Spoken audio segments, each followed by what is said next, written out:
We're all pretty amazing around here. Hi. Hi. I'm CJ. Welcome to Baywatch. Thanks. If you need anything, I can... Logan will show you. Oh, perfect. Logan, this is Cody.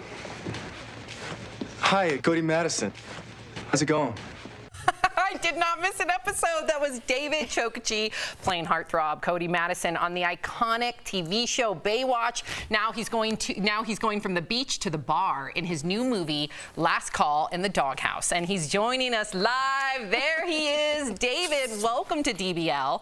Now on Baywatch, your character Cody started out dating Pamela Anderson's character CJ. What did you know of CJ or Pam Anderson before this? Like, did you have a say in her casting? Were you excited that she was joining Baywatch? More questions, Sam. Well, I joined the cast after Pamela was already on, but when I came on, they basically gave me the option. They saw me work for a couple episodes. They liked the chemistry I had with Pamela.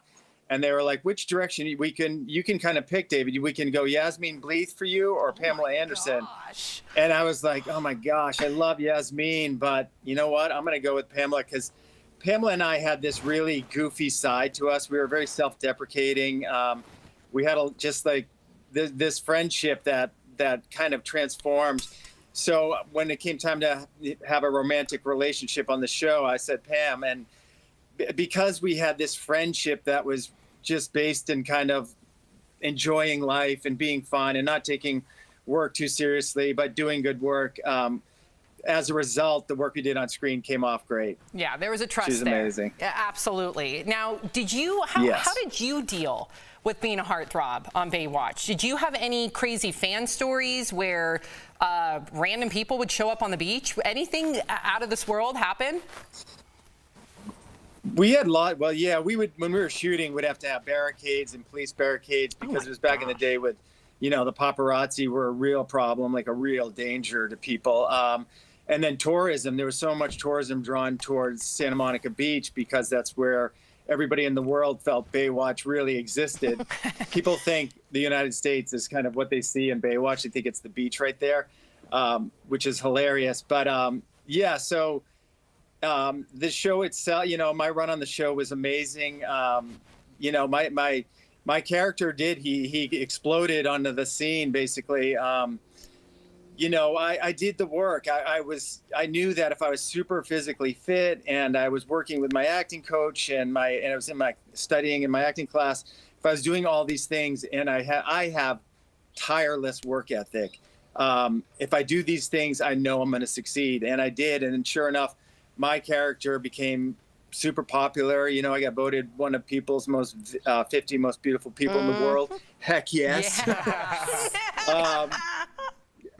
So it was, it was a fun ride. And like when we went to when the first time I went to England with Gina Lee Nolan and we were the new stars of the show, we got there and it was like we were the Beatles. Honest to God, it was mania. Like the show was so worldwide popular back then that we were like rock stars. So it was awesome. That's amazing. I'm glad we got your reaction. Yeah. Let's talk about your new movie, Last Call in the Doghouse. Listen, you play God, David. How do you even start preparing for a role where you play God? This was tricky in the sense that I didn't want to have any preconceived notions of what I thought God was come into my decision making when I just was deciding how to play God. But what I did after reading, Bruce Reisman wrote the script and directed it. I've worked with Bruce before on As Long as I'm Famous, which is on Amazon Prime.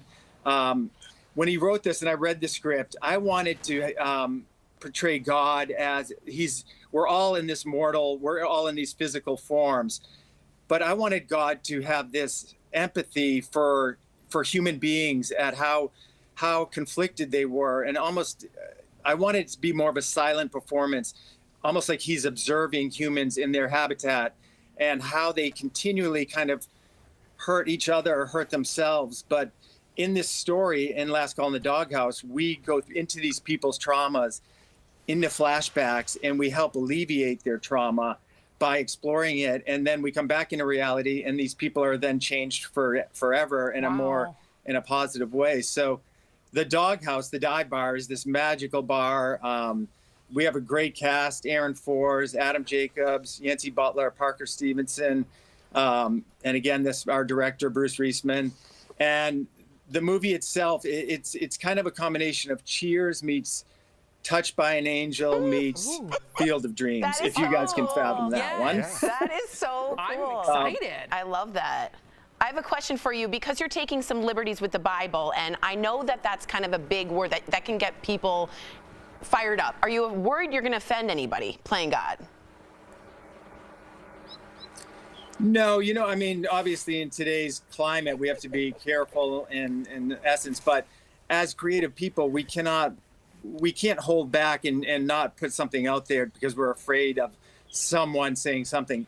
Anytime you're in the creative world or the entertainment world, you're going to get backlash no matter what you're doing.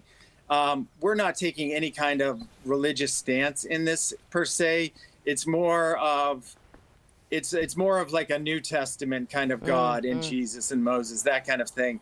But the message is one of, we're trying to send the message that when people are suffering from trauma or depression or anxiety or things like this, the message we're sending is that you're not alone and that you can get help by talking with others and realizing that your problems that you thought were unique are not unique, and that everybody has problems.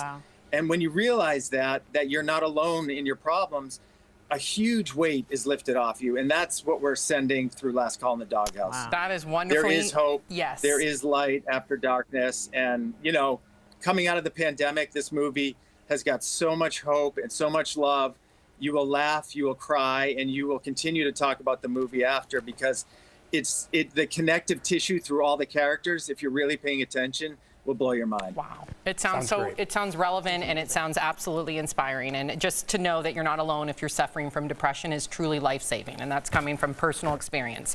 So thank you, David. Thank you very much for joining us here on DVL. So David's new movie, to all of our viewers, Last Call in the Doghouse, is available for streaming now on StonyPointEntertainment.com. We'll be right back. Thanks, David. Thank you. Thanks, brother. 54 below.